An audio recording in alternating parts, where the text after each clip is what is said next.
신도 버린 사람들, 자유를 향해 다무. 뭄바이에 도착한 다음에는 일자리를 구할 게 걱정이었다. 날품위를 찾아 공사 현장을 돌아다니고 먼 길을 걸어 집에 가고 이런 생각들이 가슴을 묵직하게 누르기 시작했다. 손우의 말에는 내 걱정이 메아리라도 친 듯이 고스란히 담겨 있었다. 뭄바이에 돌아간 다음에는 무슨 일을 할 거예요? 손우, 어떻게든 될 거야. 항상 그랬어. 고라 사회부가 떠난 후에 나는 할 일 없이 떠돌았다. 한참 동안 일도 하지 않았다. 그러다 강가람에게 돌아가 신문 파는 일을 다시 시작했다. 그는 돌아온 나를 반겼고 나는 부지런히 일을 하며 곧 더 많은 요령을 터득했다. 1921년쯤이었던 것 같다. 독립운동이 한창이던 때였다. 인도 불만족의 아버지로 불렸던 틸라크가 세상을 뜨고 민족운동의 지도자로 마하트마 간디가 부상했다. 간디는 시민불복종 운동을 전개했고 인도 전역에 걸쳐 총파업을 촉구했다. 그 뜻에 부응해서 학생들이 대규모로 학업 현장을 이탈했다. 간디는 수입 물건을 일절 쓰지 말 것도 촉구했다. 뭄바이에서는 간디가 지켜보는 앞에서 몇백만 루피에 해당되는 수입전을 불태우기도 했다. 그런 변화와 열기가 신문 장사에는 큰 도움이 되었다. 대부분의 신문은 우파 이사로 값이 저렴했다. 하지만 가끔은 새로운 소식이 너무나 절실한 나머지 신문 한 부에 사안나, 때로는 심지어 팔안나까지 내려고 했다. 경찰이 두려운 사람들은 잔돈을 기다릴 틈도 없이 황급히 떠날 때가 많았고 덕분에 우리는 짭짤한 수입을 올렸다. 매일 밤 9시에는 신문 보급소로 가서 하루 동안 번 돈을 정산했다. 강가람은 뭄바이의 다다르 기차역 근처에 집을 얻었다. 나는 일주일에 10루피 정도를 받았고 손님들에게서 팁도 받았다. 얼마 지나지 않아 어느 정도의 돈을 모을 수 있었고 보급소 창가에 앉아 역을 들고 나는 기차를 바라보며 미래를 꿈꾸어 보곤 했다. 한 번은 보급소에서 차르니 로드역 근처에 돈벌이가 적은 사람들을 위한 축제탕지가 조성된다는 이야기를 들었다. 나는 자세한 내용을 더 알아본 후에 조합으로 찾아갔다. 우리 조합에 가입하세요. 500루피를 예치하면 종합원이 되는 거예요. 그곳 사람들이 말했다. 그 정도 돈은 모아두었기 때문에 마음이 들떴다. 집으로 돌아오는 길에 아들이 근사한 집을 구했다고 하면 어머니가 얼마나 자랑스러워하실까 미리부터 상상을 했다. 집에 간 나는 나주카 어머니에게 신이 나서 떠들어댔다. 우리는 원치 않는다. 우리는 여기 사람이 아니고 여기 사는 사람들도 우리 사람들이 아니야. 우리가 태어난 땅은 오자리야. 우리는 여기서 오래 살고 싶은 마음이 없다. 나는 오자리로 돌아가고 싶을 뿐이야. 어머니가 단박에 내 말을 잘라버렸다. 나는 낙심해서 그날 밤에는 밥도 먹지 않고 말도 하지 않았다. 나주카는 계속해서 내 마음을 달래려고 했다. 나는 끝내 화가 폭발할 지경이 되어 나주카를 때리려고 손을 쳐들었다. 어머니가 나주카 앞을 막아서며 나를 밀쳐내더니 이렇게 말했다. 네가 돈을 버더니 눈이 멀었구나. 우리보다 네가 훨씬 똑똑하다고 생각한다면 너 가고 싶은 대로 가서 하고 싶은 대로 하며 살려무나. 나는 다음날 조합에 찾아가서 가입 신청을 취소했다.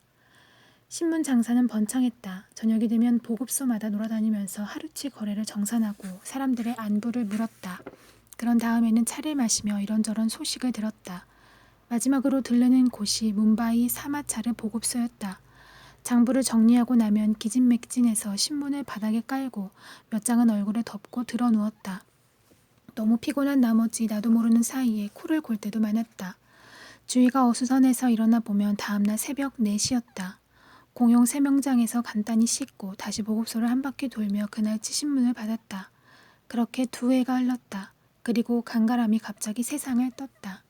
나를 아들처럼 대해주던 분이었다. 나는 아들이 할 일을 도맡아 처리하며 장례를 치렀다. 그가 떠나고 없으니 다시 고아가 된 기분이었다. 보급소는 머지않아 적자가 나기 시작했고 그것도 이제 더 이상 예전 같지 않았다. 몇몇 아이들이 장부를 가지고 장난치면서 적자는 돈을 빼돌렸다. 내가 동참하길 거부하자 그걸 협박으로 받아들였다. 나는 곧 그곳을 떠났다. 나는 다시 일거리를 찾아 거리에 나선 신세가 되었다. 운이 따라서 대인도반도 철도회사 일을 하게 되었지만 일용직이었다. 그 말은 아침마다 회사 울타리 밖에서 기다려야 한다는 뜻이었다. 정식 인부가 나오지 않거나 특별한 일이 있으면 불러들였다. 어떤 날은 하루 종일 기다리다가 날이 저물기도 했다. 모두가 10일 안나의 일당을 받아 챙길 때 나는 속상한 마음과 허기진 배를 안고 집에 돌아갔다. 계속 이렇게 살 수는 없었다. 결국 탄해에서 일을 구했다. 그곳은 선로를 새로 까는 중이었다. 나는 시멘트와 콘크리트 작업을 맡았다. 전봇대를 세울 커다란 구멍을 파고 전봇대를 세운 후 구멍에 시멘트를 채웠다. 사회부는 나에게 인부 4명을 붙여주었고 칼리안 강을 오래 갈 배를 마련해 주었다. 칼리안 강을 오갈 배를 마련해 주었다. 나는 이 배를 몰고 강을 건너 다녔다. 내가 할 일은 작업을 완수해서 상관에게 보고서를 제출하는 것이었다. 나는 인부들과 좋은 관계를 유지했고 팔을 걷어붙이고 도와주기도 했다. 인부들은 이걸 고맙게 여겼고 늘 협조적이었다.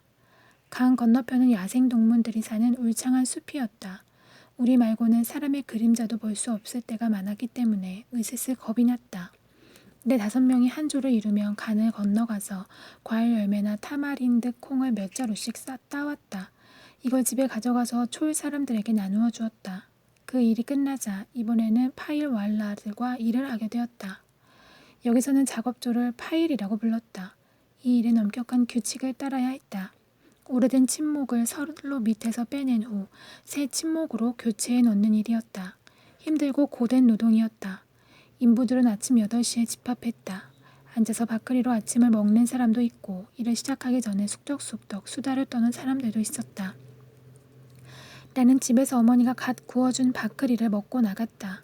그러면 도착하자마자 일을 시작할 수 있었다. 다른 사람들이 아침을 먹느라 바쁜 사이에 나는 적당한 거리를 계산해서 표시된 자리에 작은 구멍을 파놓았다. 그러면 인부들도 바로 일을 시작할 수 있기 때문에 다들 고맙게 생각했다. 구덩이 파는 일이 끝나면 한 번에 하나씩 침목을 날라와서 구멍에 끼워 넣었고 나는 그걸 커다란 쐐기못으로 선로에 고정시켰다. 그런 다음 주변의 빈 공간에 자갈을 채워 넣으면 끝이었다. 나는 다른 사람들보다 먼저 내 몫의 일을 끝내고 애를 먹고 있는 사람이 있으면 가서 도와주었다. 아참 선우, 누나 얘기를 깜빡 잊었네. 전에 돈비블리랑 카리안 사이에 있는 외딴 곳에서 일을 할 때였어. 하늘에 구름이 몰려오더니 금세 장대비가 쏟아지는 거야. 하루 종일 퍼부었지. 나무도 없고 비를 피할 만한 곳도 없었어. 홀딱 젖었으니 얼마나 추웠겠어. 우리는 배가 너무 고팠지만 바크리는 곤죽이 되어버렸고 먹을 거라곤 하나도 없었어. 물론 작업도 끝마쳐야 했지. 돈비블리와 칼리안역은 둘 다 너무 멀었어. 저 멀리 보이는 오두막 몇 채 외에는 갈 곳이 없더라고. 나는 오두막 방향으로 걷기 시작해서 한참 만에 간신히 도착했어. 그중 한 곳에 여자 3명이 모여 얘기를 하고 있더군. 내가 문 밖에 서서 몸을 부들부들 떨고 있으니까 의심의 눈초리로 쳐다보는 거야. 뭐예요? 한 명이 물었어. 몸이 너무 떨려서 대답조차 할 수 없는 상태였지. 이가 딱딱 부딪혔을 정도니까. 현관에 앉으라고 하더군. 옷에서 물을 짜냈더니 그나마 온기가 조금 돌아오는 듯 했어. 아까 나에게 말을 걸었던 여자가 뜨거운 차를 내왔어. 자기리를 넣어 달고만 끓인 차를 마시니까 속이 뜨끈해지면서 기분이 한결 나아졌어. 누구시죠? 왜 이런 빗속에 돌아다니는 거예요? 내가 사정을 설명하자 다들 안 됐어 하더군. 같이 일하는 인부는 몇 명이나 되나요? 10명이요. 그러자 여자들은 서둘러서 밥그리를 굽고 그람달 요리를 만들기 시작했어. 또 몇 명은 나에게 차를 담은 주전자를 내주더라고. 우선 이 차를 가지고 인부들한테 가세요. 다시 돌아오면 음식 준비가 끝날 거예요. 낡은 자루로 만든 우비 한 벌도 내주었어. 인부들에게 가서 차를 주었더니 어찌나 고마워하던지 비는 그쳤지만 해는 나오지 않았어. 주전자를 들고 여자들에게 돌아갔더니 뜨거운 밥그리 10장하고 매콤하게 볶은 그람달을 싸주는 거야. 인부들과 함께 고맙게 잘 먹었지. 나는 다시 한번 그릇을 들고 돌아가 감사하다는 말을 전했어. 며칠 뒤에 품삯이 나왔을 때 내가 인부들에게 말했어. 그 고마운 부인들에게 선물로 보답을 하면 어떨까요? 우리는 1루피씩 걷어서 75안나로 사리 한 벌을 사고 브라우스를 만들면은 12안나어치 샀어. 그걸 들고 찾아갔지. 처음에는 의심스러운 눈으로 쳐다보았지만 그중 한 명이 나를 알아봤어. 남편들은 우리가 누군지 모르고 화를 내며 다가왔어. 여긴 뭐 때문에 왔어? 누님들 만나러 왔습니다. 내가 대답했지. 인부 한 명이 사리를 건네주었고 나는 그걸 차를 끓여준 여자 앞에 내려놓았어. 여자가 수줍은 듯이 미소를 짓자 남자들도 우리에 대한 경계심을 풀고 반갑게 맞아 다른 오두막으로 데려가서 불을 피웠어. 우리가 갓 담은 술을 마시는 동안 그들은 닭을 잡고 여자들은 그걸 구워서 내왔어. 함께 먹고 감사의 마음을 전한 후 기분 좋게 집으로 돌아왔지. 그러니까 나주카 말고도 당신한테 시누이가 한 명 더 있는 셈이야. 그 일은 며칠 후에 끝이 나고 우리 파일은 쿠를라의 열차 정비창으로 보내줬어. 거기서는 시멘트 포대를 트럭에서 내려서 창고로 운반하는 것 같은 허드렛 일을 하게 됐어. 허리가 휘는 일이지. 나는 작업반장하고 사이가 좋았기 때문에 얼마 후에는 공사 현장으로 물 양동이를 운반하는 일을 하게 되었는데 그나마 숨을 돌릴 수 있는 일이었어. 그리고 거기서 마침내 도약의 기회를 맞은 거야. 어느 날인가 물을 가지고 쿠를라역에 갔더니 다리 밑에 사람들이 모여 있었어. 누가 기차의 치인 모양이라고 생각했지. 궁금해서 사람들 틈을 비집고 들어갔어. 그런데 여전히 무슨 영문인지 알 수가 없더라고.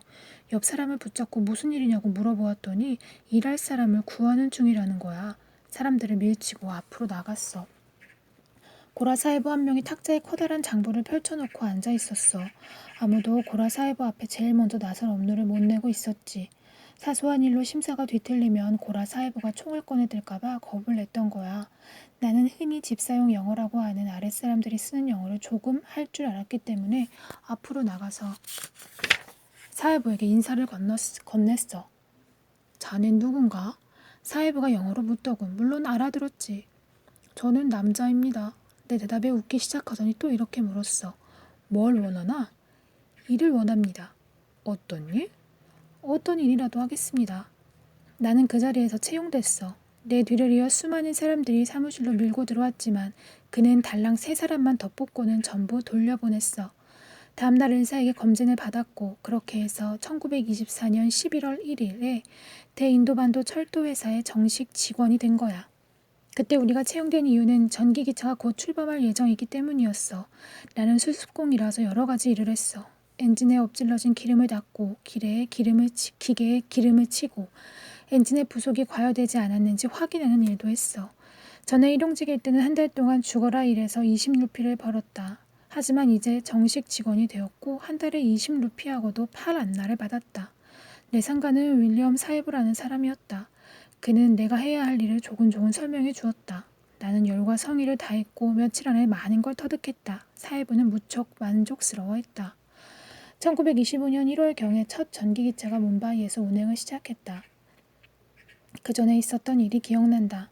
항만 선로 쪽에서 주궤도 옆에 발전소를 짓고 있었다. 사회부는 이 발전소에서 200m 정도 떨어진 곳에 가로 세로 7.5cm의 구멍을 팠다.